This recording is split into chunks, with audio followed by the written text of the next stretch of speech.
Hello everyone, and welcome to our webinar series.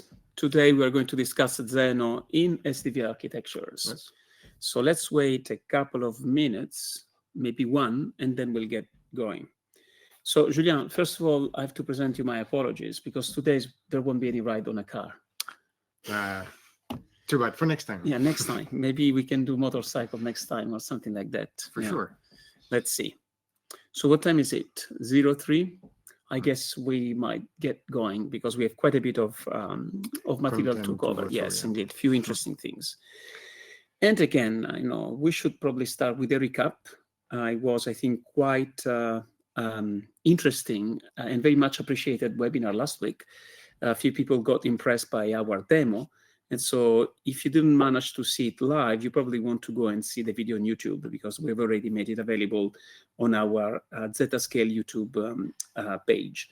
What you can see here is essentially me driving on a car that we had announced with a camera, a laptop, and a regular 5G connection. Yep. And you can see both the video live streamed on the car with the video conferencing tool, and what we were streaming through Zenoh over a regular 5G network, classifying through an AI engine that was running on our labs. And there you see the classification shown back on the car, which is super fluid and something that, in fact, as far as we know, people are very much struggling to do. And we explain which were the struggle to try to achieve this kind of performance, or to make it work at all, apparently, with solutions like MQTT and TLS in similar context. So I just wanted to go back very quickly. So you mentioned 5G. So it was going through 5G, not the regular 4G network? It was 5G. So we were using my phone 5G, but it's just public 5G. We had done another demo, Gabriele did a few weeks before in Antwerp.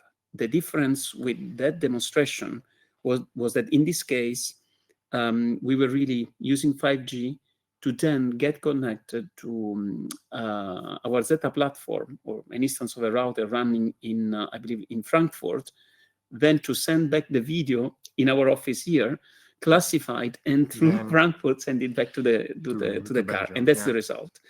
What we did in Antwerp, actually, we had routers deployed on the edge infrastructure, so there the latency is like nothing. It's pretty, hopefully we'll manage to get there someday. Okay, so today we are going to see how you can use Zenoh on the vehicle, right? Because there are more and more people doing that. So let's try to see what are the different ways and approaches that you can take. And before getting there, as some of you might not know what Zenoh is, we'll go through a very quick introduction. So Zenoh is a kind of different beast from your traditional protocol because, in a way, we managed to put together, all the things that you need to do data management, in a way, right? Because data moves, and sometimes you need to deal with data in movement, but at some point you have to store data, right? And you would like to retrieve this data through queries, and to do it without knowing where the data is stored. This is why we managed to integrate in Zenoh a concept of query that actually we can use to retrieve data from anywhere on the network. And a nice side effect, as we will see, is that that same primitive that we use to issue distributed queries can be used to model distributed computation. So we always have, discussion internally, because I really dislike the term RPC when we name it RPC, because RPC is just a special case. It's, a client and a server. It's a client triggering a remote procedure call on a server. Here, it's a generalization of RPC that is location transparent. So very powerful, as we will see. If I may add, of course, for the concept of whenever I have to explain what Zenoh is to friends who are not particularly technical, whenever I said publish, subscribe, they usually get the gist of it. But then when it comes to queries, they're a bit more, okay, what's the purpose? And one way I enjoy explaining it is to say that with PubSub, you have live data. With queries, what you can do is, in addition to store historical data, you can then enhance that query with actual logic that you would like to apply on this data that you've been storing. So really, it's this idea. So Zenoh was designed to be able to run as low as a data link. So we can run on things like Serial, Bluetooth, OpenThreadX, but likewise on any of the IP protocol level stacks, so IP, UDP, TCP, QUIC, and so on and so forth. It's very well efficient. The stack is implemented in Rust, and I think we'll discuss at length why this matters, especially in automotive. Indeed. Right. Again, it's kind of hinted in this slide. Safety, it's kind of important. How about security, right? Well, and performance, right? And then we have language binding for typically your, the most popular programming languages, Python, C, C++, Kotlin, and so on and so forth.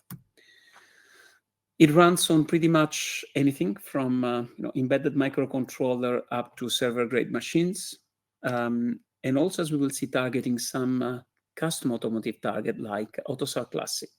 Go ahead. Yeah, QNX, I think, is also one of the targets that could be interesting if we're talking about vehicles. Like, correct. And we're working closely with QNX to make sure that we can support it as a tier 1 platform. Yeah, indeed. And with respect to topology, Zenoh essentially doesn't have topological constraints. So you can run peer-to-peer over a traditional click. You can run peer-to-peer over a mesh. Actually, that's quite important.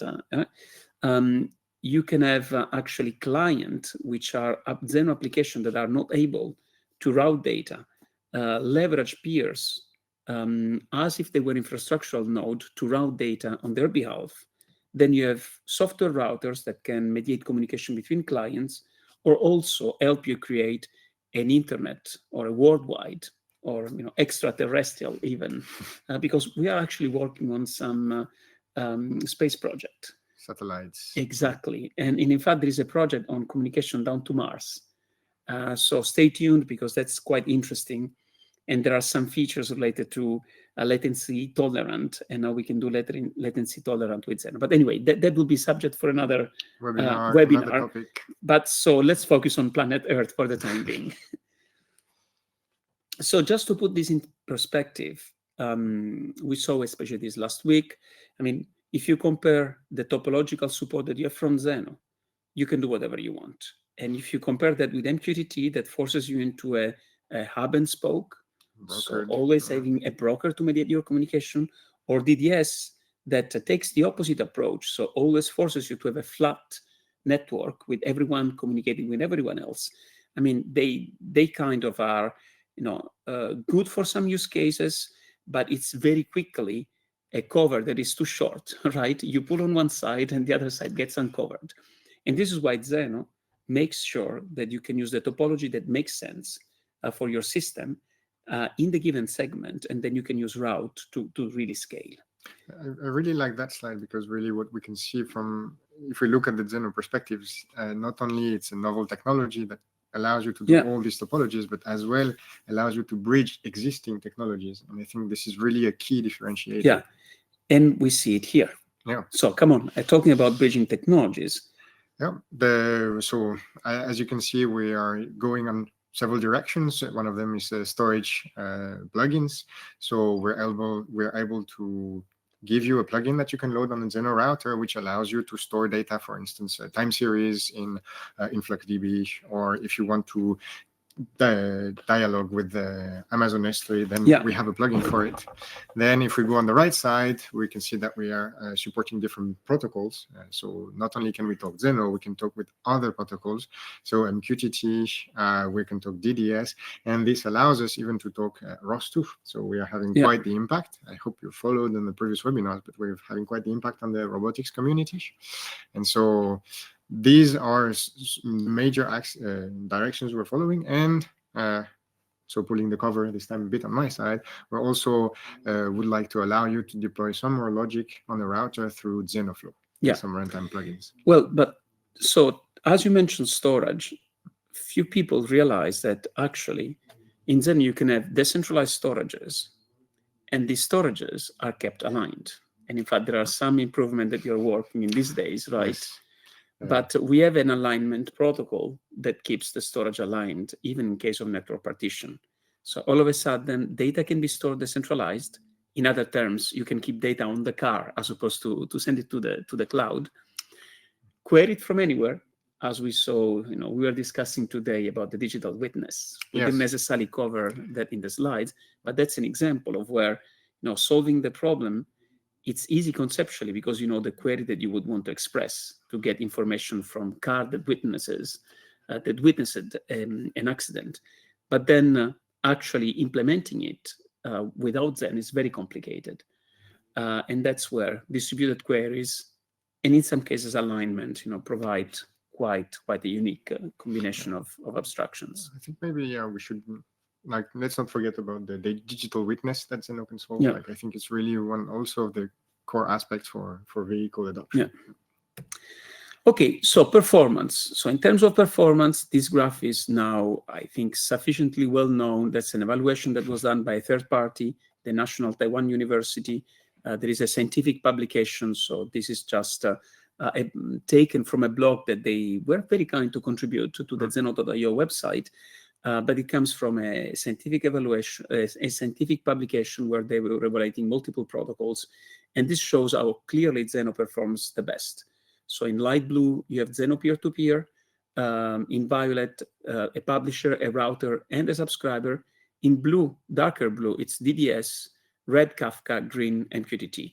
And you see the collapse of MQTT when you start sending bigger data, which also explains why they have so much problems with sharing video, because the collapse happens at around 32 kilobyte, and a frame usually is much bigger than 32 kilobyte. So that's one of the challenges that they're experiencing.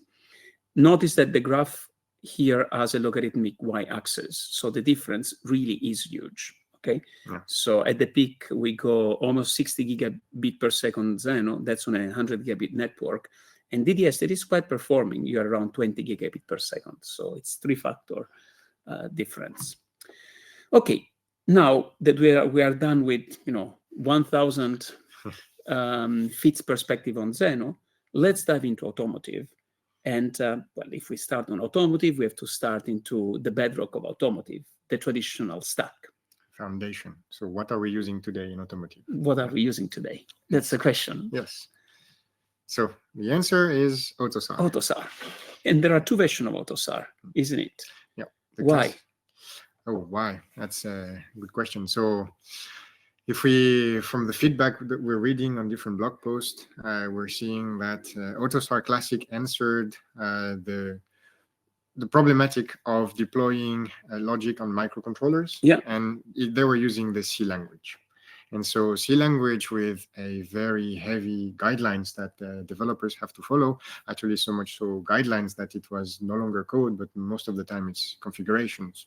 And so this approach is limited for Classic, because now we need to address that use cases that are much more complex. Yeah. And I think that, AUTOSAR Classic is essentially used on microcontrollers on the hard real-time and safety-critical portion of a vehicle. And I would say very close to the actuation and the sensor, where there is little variability. And it's really all about real-time, so predictability and safety. Yeah. Okay, so it's not huge amount of code, and indeed, it's very complicated stack to use. Lots of configuration. You have to be an expert, right? We have been beaten by it a few times. Yes. And so, so usually these are fairly static environment, and if you take these and you compare it to what we need to do for ADAS, it really doesn't kind of fit, right? And this is why, there was this effort to try to define an evolution of Classic, which is called AUTOSAR Adaptive. And the basic idea was to have something that was less, I would say, prescriptive. Maybe that's the right term, okay? And based on what I've heard in the automotive, it's interesting because on one hand, they wanted to be less prescriptive, so give a little bit more freedom. But on the other hand, this is creating gaps, because all of a sudden, there are certain platform services that were, strictly defined on AUTOSAR Classic that are not defined on AUTOSAR Adaptive, and that's causing some challenges. But in any case, this was defined to try to address the kind of ADAS use cases. I think another aspect that Adaptive was trying to bring is to bring a programming language that will not be as barebone, if I allow. if I can say this, as C. And so this is why they try to introduce C++. I think C++ 14 and latest adaptive version. So yeah, the idea was really to try to allow companies, OEMs, to be able to produce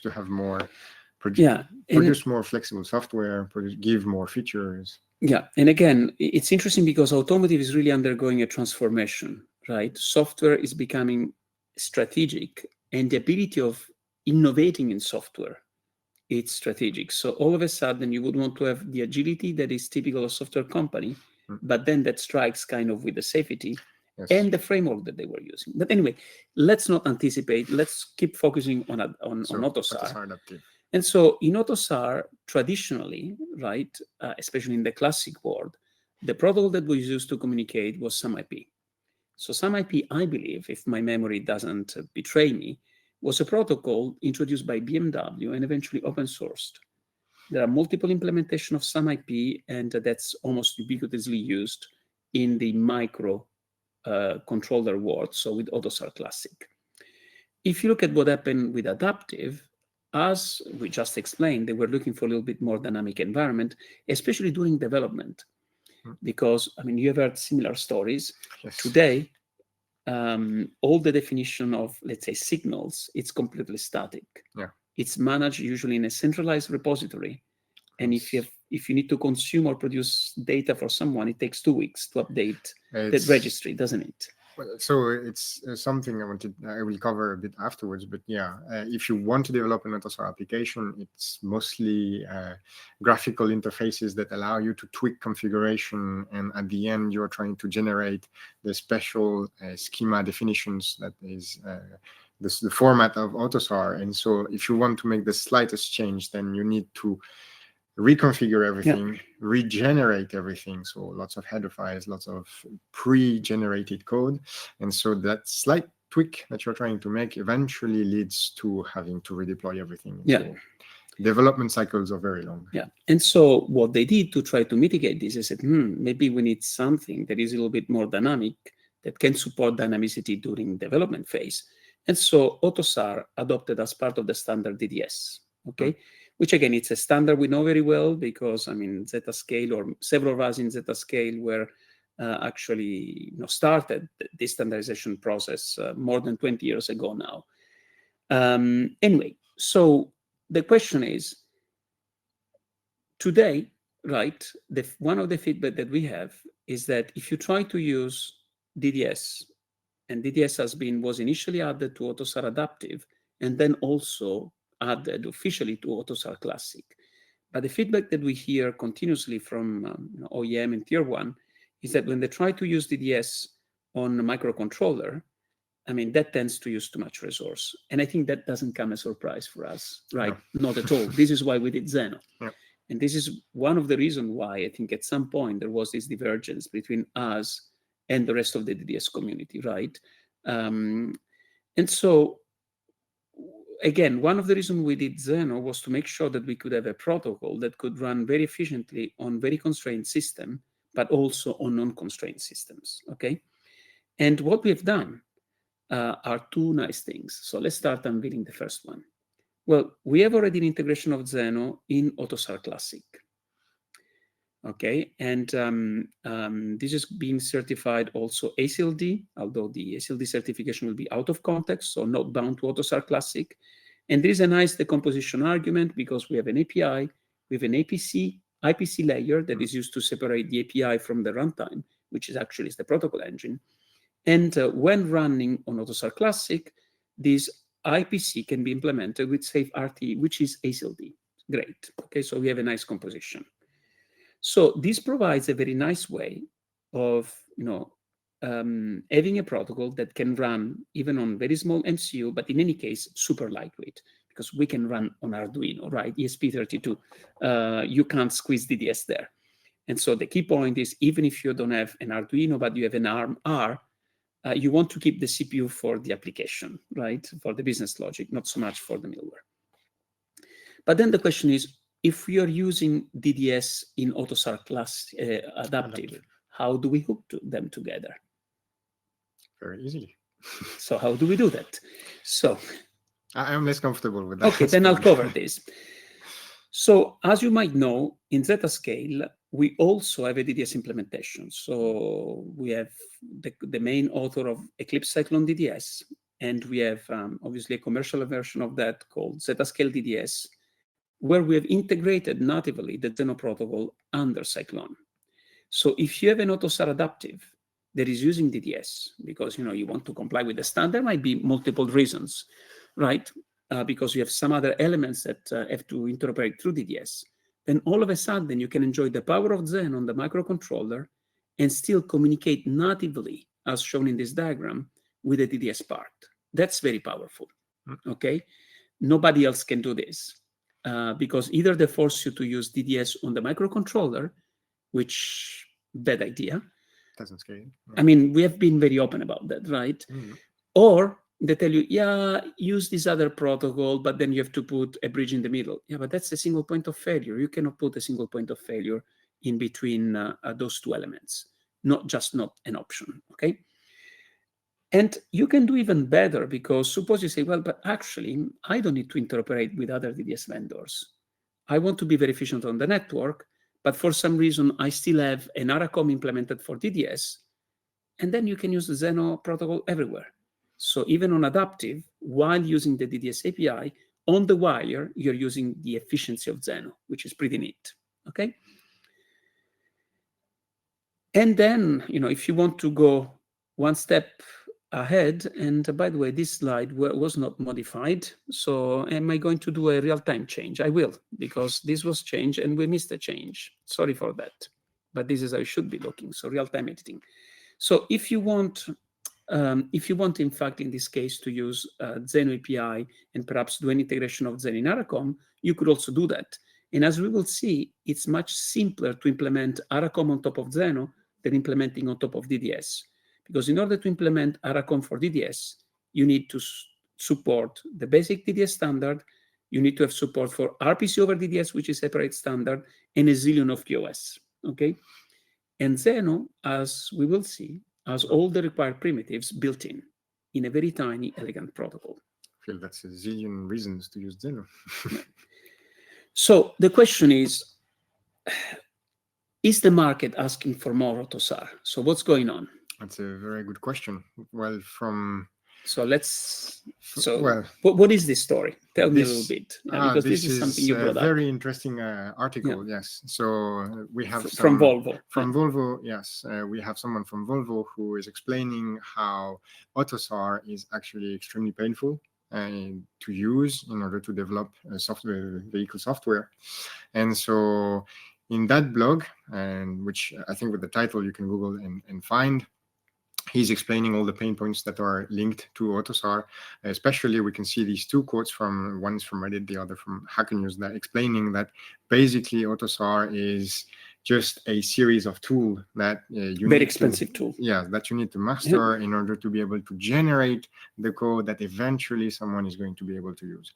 So all of this is really painful, requires a lot of time, is much error prone, and they go into very interesting details explaining at which stages that process can fail. And if that process fails, then it means that it's hours of configuration, regeneration that you need to do. Yeah. So very painful development. And so this is why basically the conclusion is to maybe there is a better way. Yeah. I mean, I don't know if you were when we had the first Hello World, AutoSAR Hello World training, we were kind of in shock, right? Yeah. But anyway, so it's interesting to hear the perspective from Volvo Cars. So this is an article, as you mentioned, definitely worth reading. But something else that we have seen, right? And I think for us it's easy. I mean, we are in a way somewhat newcomers to this domain, but learning fast. But something that we hear all the time is that, again, people are relatively happy with AutoSAR Classic on the micro, right? Because, again, little variability, I mean, it works, okay? But we've heard more than once people struggling with adaptive because it consumes too much resources And then if you combine the adaptive plus DDS, I mean, DDS was designed, right, for enterprise-grade systems. So that can be quite heavyweight. I mean, they're having problem to make it deterministic. I mean, it's a very complex software stack. And then there are all the productivity aspects, right? And we are seeing essentially company moving away to some extent from AutoSAR.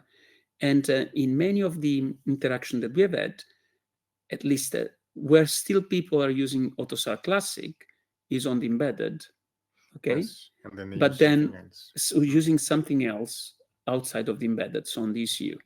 So that's an interesting, and so the question is, what is that something else?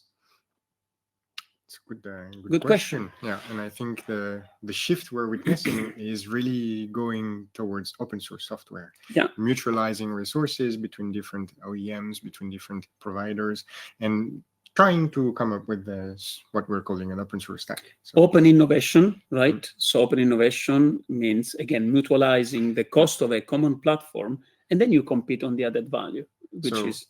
I've heard, I don't know if there are resources, but I've heard that in between OEMs, like maybe 80% of the software is almost identical, and the key differentiators is only on the 20% that are remaining. So why not? I think they are thinking, why not mutualize resources on these 80%, and maybe we'll overall increase the productivity, the level, which makes a lot of sense. Stack. So in the open source, there is a very interesting initiative started by Eclipse, the Eclipse SDV. And again, the Eclipse SDV, all the big player in automotive, or most of the key player are there, right? And they're really trying to converge toward an open source automotive. I would say it's more than a stack, it's really an ecosystem. Because a stack without ecosystem is not very useful, right? You need an ecosystem that support, that continue innovates, and so on and so forth. So obviously, it's a technological stack and an ecosystem for next generation vehicle that is open and tries to embrace precisely the principle of productivity, agility, and certification, right, that are required by automotive. So the nice news is that Zenoh was adopted last October as an SDV project. I think so, yes. Yeah. And within SDV, last year, GM released the U protocol. And this U protocol essentially is GM's solution to try to address the challenges of software-defined vehicles.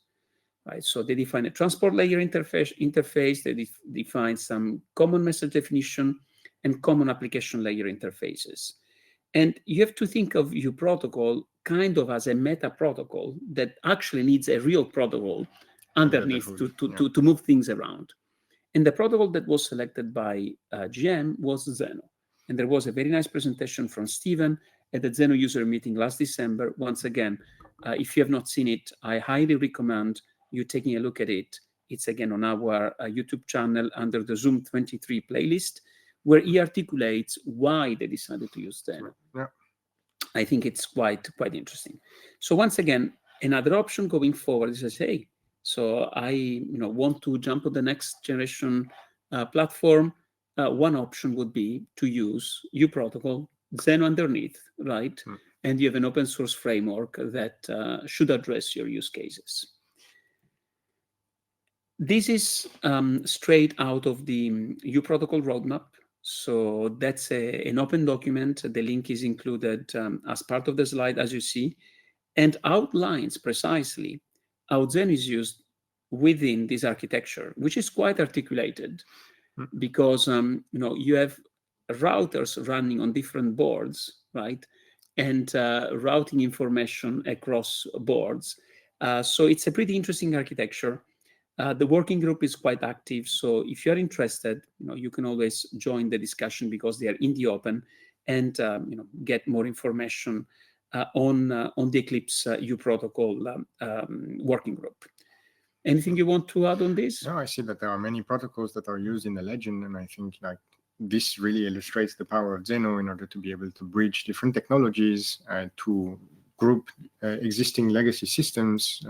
It really is one way of modernizing your stack. Because that router that we see there, right, becomes the way of mediating, controlling, and managing communication between different boards, but at the same time integrating, as you were just mentioning, other protocols like some IP that might be used to communicate with some AutoSAR classic. Or, if you already have a portion of an infotainment, a legacy infotainment or V2X that is using MQTT, well, Zenoh can also do that, and so on and so forth. Yeah. Okay, but then, some other company are taking a completely different approach, which is just, Zenoh looks very good, right? It seems to have all I need. Why do I need to add anything else on top of it? Good question, right? Good point. So let's try to understand. Music to our ears, yes. So let's try to understand a little bit better. So Zenoh is attractive and is getting more and more attention because, if you really get into it, right, it's a little bit like in the Matrix movie. If you take the red pills, although it should be the blue pills in the case of Zenoh, so we should invert the story, or maybe change the color of the dragon, whatever. So, but if you take the Zenoh pill, okay, all of a sudden, that's a revolution in your architecture. Why? Because you can use the same protocol on the microcontroller, on the MCU, on the MCU, ECU, V2X, which is super powerful. But you can use the same protocol for data in motion, as we will see, as well as services. And all of a sudden, even in terms of information storage and query, that completely changes the equation. Because you can very flexibly think where you are keeping the data, right? If you want to do any kind of offloading, or if you foresee doing computation offloading with 6G, or if your 5G providers provide any kind of MEC capability, then all of a sudden, all of that becomes trivial with Zenoh. And we say that because we have done it, okay, in R&D settings, but we have done it. This is why we implemented, if you recall, session migrations. And anyway, we discussed part of these items in the previous webinar also. Yeah. I think Julien. One point we didn't repeat in maybe the introduction of Zenoh is the location transparency aspect of publish subscribe. You're no longer tied, just like in IP, with a hierarchical structure with addresses, but really more you structure your domain space with resources. It's information centric, right? For PubSub, for query, for computation, for everything. That's very powerful. I think we covered this. And so one point that is very important is that Zenoh is the only technology that, in a way, it's complete with respect to the set of abstractions that you would need to build a distributed system. Okay? Why? Because, again, as we said, you need to deal with data in motion. So for that, typically use PubSub. Done. Zenoh does PubSub. You need to be able to deal with remote computation and trigger remote computation. Done. You can do that with Queryable. And it's a generalization of that, because all of a sudden things like load balancing, fault tolerance, map reviews, are kind of declination of our generic mechanism, which is very powerful. And you need to deal with storages. Done. Because again, a Queryable can trigger a computation or trigger a query on a storage. And so all the aspect and all the abstraction that you need in general to build a distributed system are natively supported by Zenoh, and that's not by chance, it's by design, okay? Design that obviously took quite a bit of sweat because we didn't get it so elegant at the first time. No. But it's about persistence and perspiration, as we say, right? Endless debates as well. Yeah. I think really here also one of the key, what it allows all of that is the digital witness. So we briefly mentioned it earlier, but I think with these abstractions, like we can explain what, maybe you can explain what the digital use case was, the purpose, the evaluation, and why it answers it. Essentially, the problem was you have two autonomous cars that crash into each other. And so now you need to understand who actually made a mistake, right? And the reality is that they tell you what they saw. They don't lie yet. And so sometimes you won't be able, just by looking at their black box, to reconstruct who had a misinterpretation of the environment. So you need witnesses. But witnesses will be digital witnesses. Might be infrastructural nodes like a cross-light or something else, or other cars. So once again, in terms of a query, it's easy to express. I know the data I'm looking for. I know in which temporal interval I know in which geographical area. I know how to express a query. And so the information-centric solution of this problem is trivial. But with existing technology, how on earth do you do it? Very hard, if not impossible to do. Yeah. And with Zenoh, it's just a query, which it's like mind-blowing. Yeah. But that's what we demonstrated, isn't it? It is. And I think really this illustrates very well the powers of Zenoh, like its capabilities. Like for now, we're only exploring and we're already reaching such very interesting conclusions. Yeah. And so, Okay, so, but talking about, let's show in concrete example how simple this gets, okay?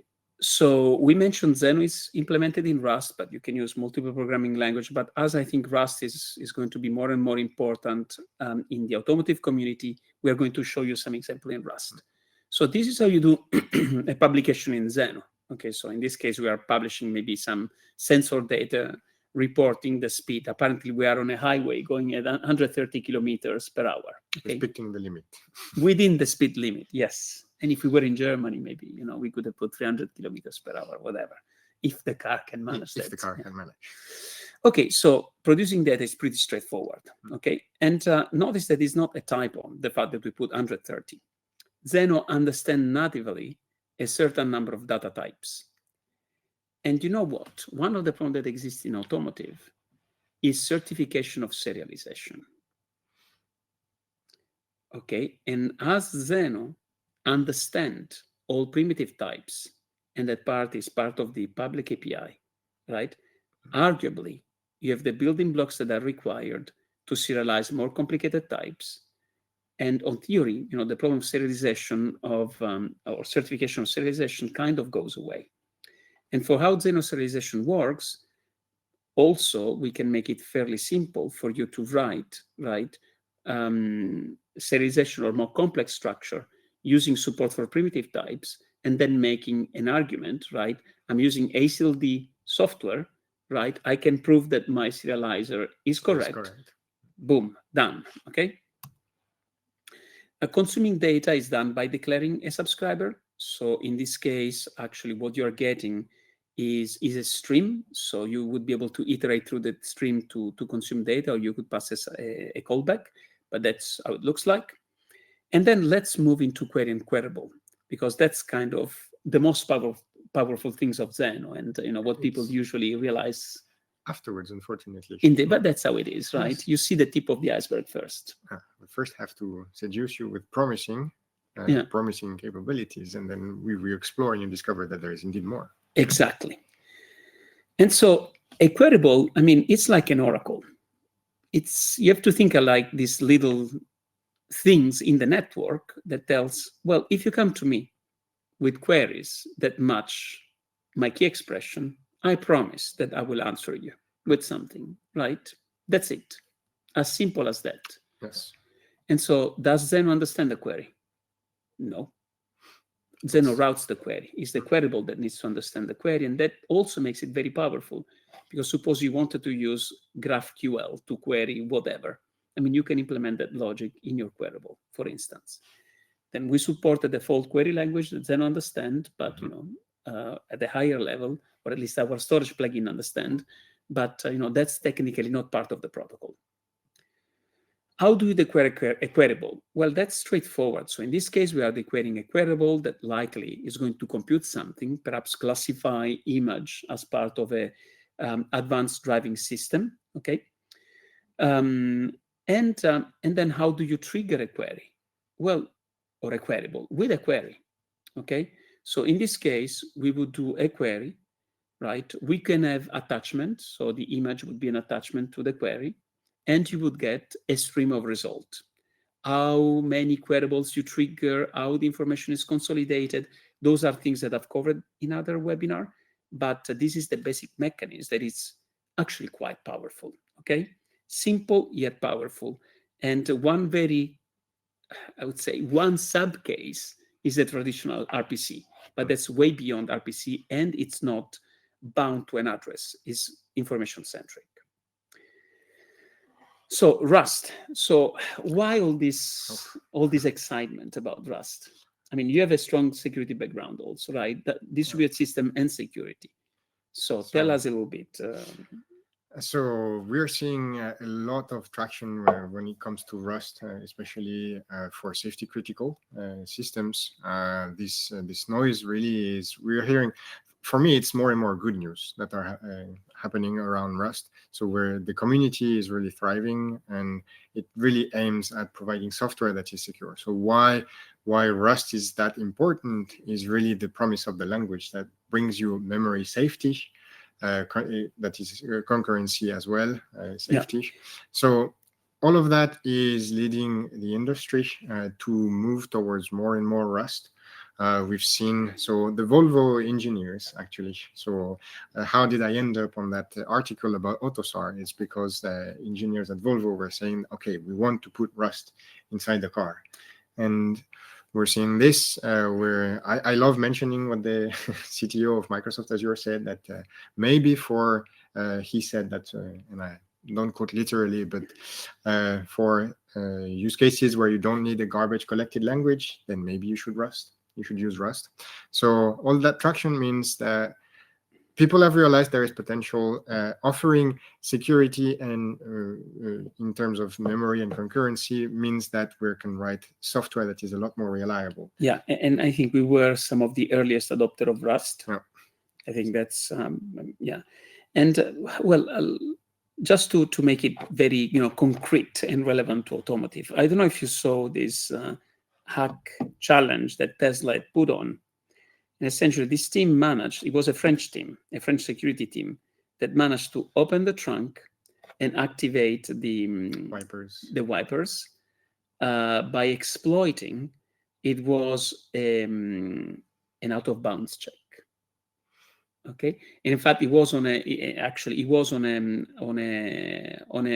memory copy. Okay, out of bounds. And with Rust, you can't just do those. No. Because it's memory safe. And so 70% of the doors that you could leave open when using C and C++ for then attackers are just closed by construction with Rust, which is great. So the 70% is a study made by Microsoft that realized that 70% of the CVEs were related to memory issues. Yes. So, yeah. And this was a very interesting presentation that we were enjoying a couple of days ago, which, I mean, if you guys have not seen, I highly recommend. This is from Ampere, which is part of Renault, is in fact let's say the unit of Renault that does electric cars and try to build next generation vehicles. And I mean, the title says Rust in car, why? The Renault Ampere use case. And once again, it's all about security. And there was this diagram, which I stole from the presentation. Apologies for that, okay? But which is very nice because, you see the kind of bugs that are potentially introduced when using C++, right? So use after free, buffer overflow, null pointer dereferencing, and all of those, I mean, are just not possible with Rust because of memory safety, right? So all a good chunk, that famous 70% is gone. Then you have all the entire ecosystem, right? The testing frameworks, the static analyzer, the Clippy. And so all of that makes the entire software more secure, safer. And by the way, I mean, our experience, we've been long-time Rust users, is that the productivity that we have, I mean, it's much, much better compared to C++. We still have a C stack for Zenoh, right? For very deeply embedded stuff. And each time we have to implement the feature in C, same feature in C versus C++.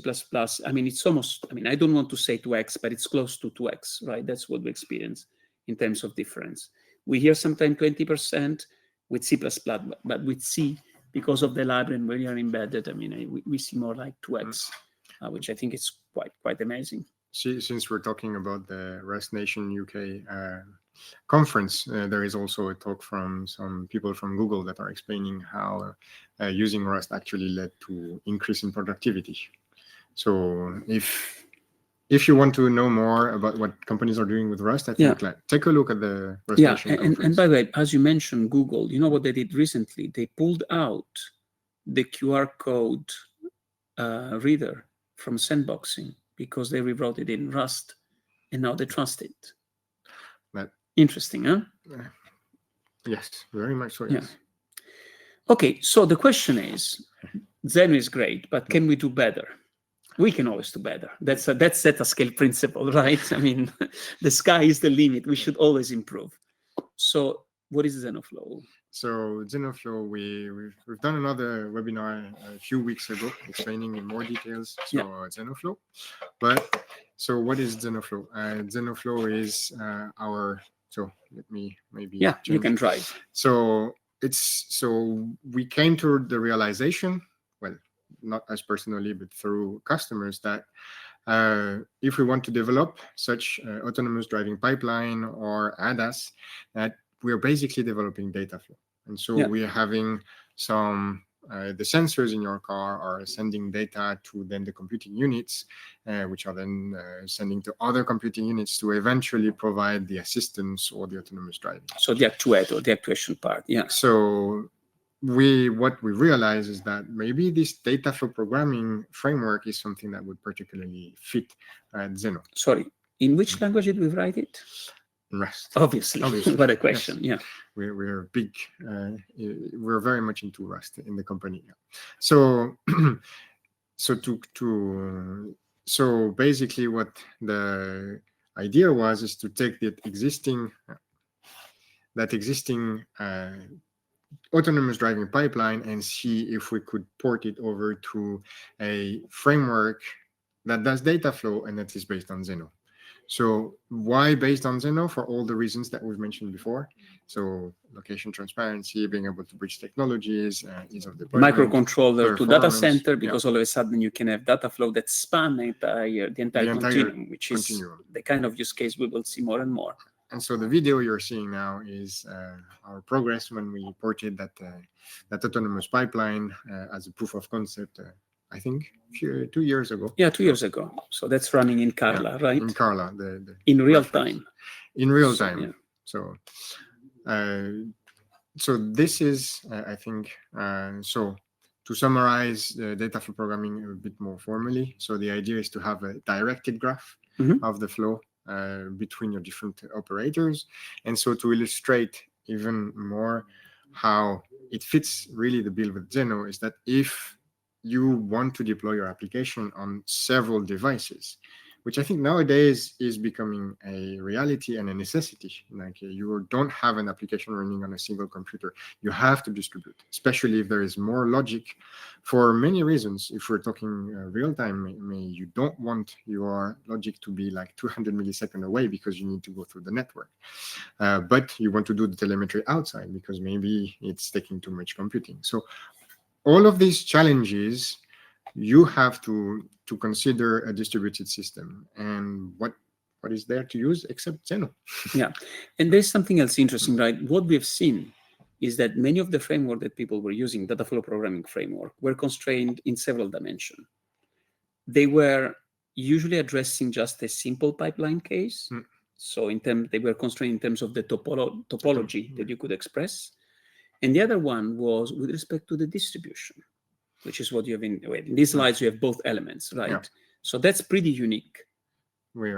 That's really a unique combination. So maybe to explain a bit more, the idea of pipeline is that you cannot have, for instance, feedback. Everything that includes a loop, even is going to be problematic. Everything that introduces dynamicity. So maybe there are some part of your computation that you only want to trigger under certain conditions. And this becomes extremely hard, if not impossible, to express with the current frameworks that there are. But one other aspect that we didn't mention, and I think that the next slide explains, is that we are also a declarative data flow programming framework. So declarative in the sense that you want to know what you're going to run. And I think this goes well with the Rust philosophy of providing guarantees. And the idea, one of the main ideas behind Zenoh-Flow, is to say that what you want to deploy, what you're describing, is actually what is going to be deployed. So zero copy is also important, right? Because especially for ADAS, as it is for robotics, right? Usually you have images. Images are very big. You don't want to copy them. No. So shared memory. So, and also this, having that possibility of optimizing is because we know what the deployment, what the topology is going to be. So the zero copy optimization is completely transparent. Completely transparent. And it's not shared memory. When we say zero copy, it's really like we're passing a pointer from one operator to the other. Yeah. So really nothing involved. Yeah. So what does it look? A declarative graph in Zenoh-Flow. So it looks like a typical YAML file that really separates the logic into really what are the nodes that you want to deploy, how are they connected, where should they run. And so the one thing the one idea I want to give here is that Zenoh-Flow will really see that descriptor as a contract. So it is something that we will enforce, and you don't have to wait for your entire application to run to know what's happening. You know ahead of time that this is what's going to be deployed. And I think something interesting is that we have seen quite a few automotive companies, I mean, especially in Asia, using ROS in R&D, right? ROS, in a way, actually uses data flow without telling you. And the big difference here is that we tell you in a way, but we allow you to declare your data flow, which is a big game changer. Yeah. Why? Because, I mean, I think there are several aspects, right? Reusability, composability. The fact of the contract. How about isolation? That is something that is built in as well in Zenoh-Flow. So one of the issues that some ROS developers were having is that if you want to deploy the same application twice, if you have two robots and you want them to communicate, because they are not isolating logically, so basically they will have their communications that collide. So Zenoh-Flow associates a unique ID to each deployment, even if it's the same data flow, which gives you isolation. And by the way, there is another super interesting use case that some companies are using, and we have experimented in our lab. I mean, you have ROS on your robot, and then use Zenoh-Flow to actually do the data flow programming framework for the swarming or the coordination of the robots. And so that's nice because all the good property of ROS for robotics in the ecosystem are leveraged within the robot. All the nice property of Zenoh-Flow, right? Isolation, scale, and so on and so forth are leveraged there where. So that, this is one, we had an intern that was doing this, and the idea was to control a couple of robots using ROS and then having all the brain that is deployed to Zenoh-Flow. So declarative, I think. So what are we working on in Zenoh-Flow? And I think this is, I think it's a use case where we're having like quite a few people that are actually looking forward for this functionality, which is the ability to provide logic inside the Zenoh router. And so what this allows to do, for instance, is transcoding. So we are providing at ZettaScale, we're providing bridges. We have the ROS2 bridge, we have a DDS bridge. But what if at some point, ROS1, but what if there is another technology that you would like to bridge, and through your existing Zenoh infrastructure, maybe something proprietary? Some IP, as an example. And so what Zenoh-Flow would allow you to do is to actually upload some logic to your router and do the processing there. So the moment it receives data, it doesn't have to go through another hop or to anywhere else. And just inside the logic, you would declare how to do your transcoding and then publish the result on a specific key expression. So this is what we're working on in Zenoh-Flow. This is a bit more limited in scope to this use case, but allows for developing other application that would span multiple routers.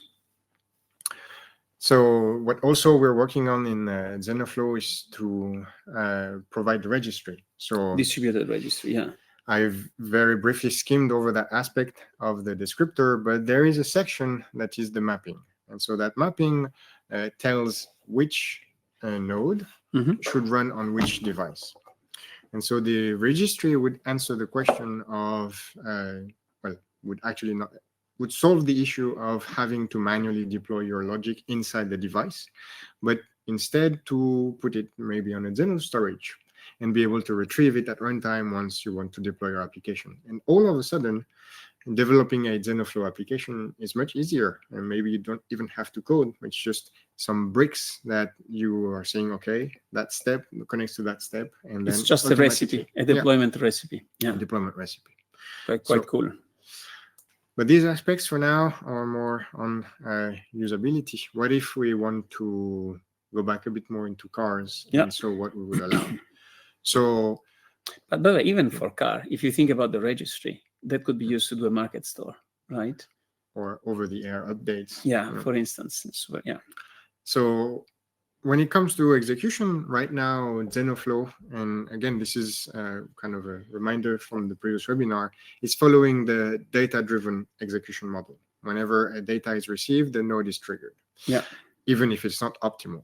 And so what we are working on and have already a prototype is what we call guided execution, where strong of the knowledge of how the application should behave, you can guide its execution. You can say you have a schedule essentially. You have a scheduler, static scheduler, where you can specify the degree of parallelism, and you can specify which nodes should execute when and at the same time.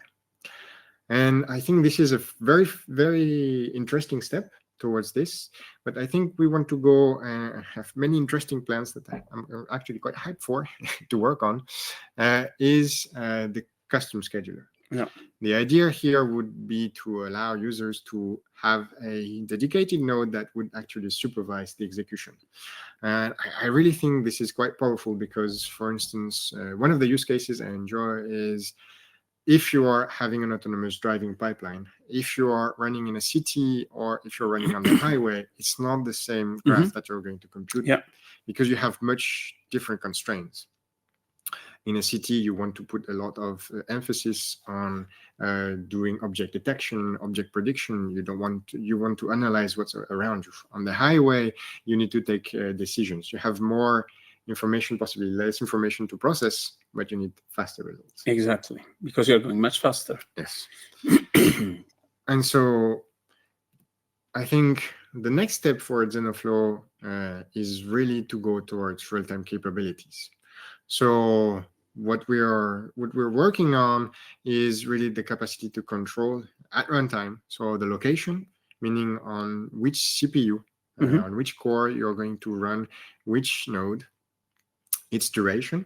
So really the ability to say, if you want to put an end-to-end deadline, you cannot just put it on the entire graph, but you need to split it into the different units of time for each node. So with this, would control the duration. And if a node runs its time budget, then to allow to change it from, for instance, to park it or to assign it to a thread that has a very low priority, which leads to priority needs and which is also to fallback behavior. And then, I recall I did some work on radar processing. Not sure if this will be used in cars, but it's a possibility.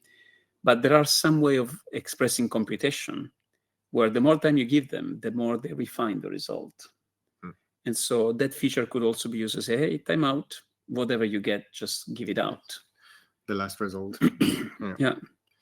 So I think for automotive use cases, these are really interesting properties that so full disclosure, we've already have working prototype where we actually change the location, where we set a duration and a priority. So by the way, some very interesting work you did also in making a Rasta sync run in real time. Yes. That was pretty neat. That could be the entire subject of a webinar. So I think we're going to a demonstration. We have a small demonstration indeed. So let me take let's take the mobile, the web browser. So while Angelo sets up the browser, let me describe what we want to show. So on the screen, you can see the setup we currently have at the office. So, for instance, we have on our platform, we have deployed a router that, as Angelo will be able to show in a moment, is able to interact with that cloud through. Can you see? Yeah. That cloud through the lamp here. Through his mobile phone or through a web page. Yeah, so actually, go ahead, and then I'll open the web page, yes. So what does that web page and mobile application do? They interact with the robot that we have here at the office. We'll show in a moment. So it's Turtlebot 4. Yeah, Turtlebot 4. And so what we have done is that we have a Raspberry Pi that acts as a second router here next to us that is connected to the robot and also connected to the light bulb that you can see here. So the light bulb, what we have done, and the purpose of the demonstration, is that we're controlling its color depending on the distance of the robot with some environment. So for instance, right now it's not running, so the light bulb will not change. But depending on if the robot is too close to an obstacle, the color will change. So maybe, now, I don't know if you can see these, and then I will share my screen. But let me show already. I mean, we are driving this through some Android. Oops, where is the robot there? Maybe I should start sharing my screen to show. Oh, hold on. I actually smashed in the wall.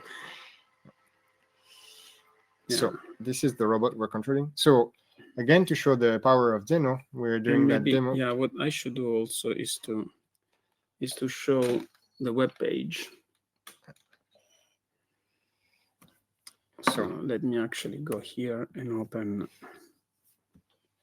the web page so they can actually see the LiDAR. So in the meantime, yeah. So if, for instance, if I move the robot,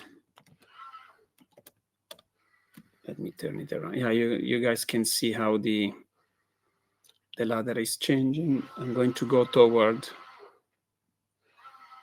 Let's see, I'm getting closer to the wall. I can turn around. You see how this changes, but the light is always red. Okay, so let me go back. So turning it now. Okay, good. So now let me start. So right now I'm starting a Zenoh-Flow daemon. Yeah, and hold on, because I don't see anymore the camera. So let me say camera from your page. Okay, that's good. So let me start a Zenoh-Flow daemon. And now I'm going to start an application. You are sharing your screen? I am not. Oh, okay. So maybe I should. I can stop sharing my screen. Look, so you can share your screen. And then also show maybe also the web page. Or in any case, we'll drive from the mobile. I mean, share. And actually, what I will do, I will put this closer to the robot. I see.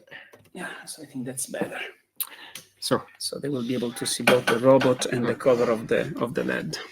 So right now I have started a Zenoh-Flow daemon that you can see on the left. That Zenoh-Flow daemon, I did, if I do the correct command, it's better. So we can see that the Zenoh-Flow daemon is running. And so right now the purpose of the demonstration is to show, so we've named the flow distance alert. Mm-hmm. Is it running or provisioned? For now, it's not provisioned. Running. Yeah. Not even provisioned. Not even provisioned. Okay. So the idea I just wanted to show, so we're subscribing to the LiDAR data that is generated by the robot. And after some processing steps, what we're publishing here is that we're asking the robot to change the light bulb. Going to move the light bulb with the robot. So let me start. Create. So it's, I think, more interesting. So here we can see on the left, these are some debugging information that the robot, the data flow has been provisioned. We can see this with So if we give the unique identifier of the robot, we can see here that the flow is loaded. And so now let me start it. Okay. So now, and we can see that we're and you see that now the lamp is green. So now if you look at the... Can you also show the web page with the LiDAR? Because it would be nice to show also. Oh. Okay, so perfect. But yeah, okay, great. So we can see indeed the LiDAR. Yeah. And so now you can put the two of them side by side, because I think it's nice to see the log and the LiDAR maybe side by side. So that's not asking too much. It is not. Let me move this, if I can move it to up. Okay, great. Perfect. There we go. Oh, great. So what I'm going to do, I'm going to get closer to a wall. Oh, you already got yellow. What if I get closer? It's red. So you can see that it got red. It's red, and if I go back, yellow. So now you're getting closer to another obstacle. I'm closer to another, yeah, and there it's green. Because Great. And if I get closer to this wall, blue, yellow, and red. And red. Here we go. So the purpose of this demonstration is really to show that it's with a simple light bulb, it's quite easy to deploy some logic on your Zenoh router. So right now this is running as a standalone Zenoh-Flow daemon, but we can integrate Zenoh-Flow as a plugin. Yeah. This code has been written as maybe people can see in Python. So this is the next. This is what we believe will easily allow people to do some transcoding application. And maybe you want to share the rest of the slides. Let's send the robot home. By the way, let's see if he managed to get home. I think we'll just conclude here, answer a couple of questions. But before, let's wrap up, let's say, our presentation. So, well, by the way, thank you for being here. We hope that you understood what are the options and the possibility that we can support. So you have AutoSAR and you want to use a very efficient protocol in AutoSAR and solve the problems that many people are facing with microcontroller. We can support you. Yes. You want to jump on the next generation open source framework like your protocol, we can support you. We're already there. You want to get the dragon, okay? And really try to be disruptive and have a very streamlined, simple architecture, one protocol end-to-end. I mean, we would be delighted to work with you.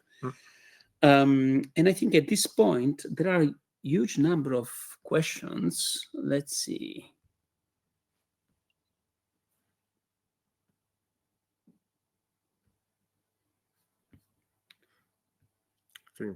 Okay. Yeah, so one question concerns power consumption. So, by the way, there are several aspects of power consumption. Obviously, there is the CPU, and there is the communication, okay? And on that respect, maybe what we'll do, we'll share some paper that we have written that try to analyze the three different elements of energy consumption, and now Zenoh address those. Now, so that's for what concerns Zenoh. If you look at Rust, I mean, in terms of code size and runtime efficiency, it gets very, very close, and in some instances better than C. So it would be comparable to C. Then, if you write your code properly, that's what I would say. I think one other aspect is really that for constrained devices, we have our implementation like for where Rust cannot run already. We have Zenoh Pico that is running there. Yeah. That is, I think, going towards certification. Correct. And really, we're indeed really thinking about consumption, for instance, because this is where it would only run as a client. So basically, it will. And then again, there are some other aspects, right? We were working, I mean, this is a robotic use case, but I think the same will apply to car. We had a customer that was using another technology, streaming all the telemetry data and all the robot data to a cloud and literally drawing the battery because communication dominates energy consumption. And so all of a sudden we said, I mean, yes, you can use Zenoh, that will be more efficient in time and space because usually we are very well efficient. But if you really want to be disruptive, the real game change is just don't send data, keep it locally. And whenever that is needed, right, in those rare cases, just query it out of the device, and you can do it with Zenoh. So there are multiple ways of solving the problem, some of which are about efficiency, but others are really architectural. And I think this is where Zenoh can really excel. Yeah. So there was a question about Zenoh-Flow. Well, Zenoh-Flow is also now an Eclipse project, so maybe you can share more insight on that.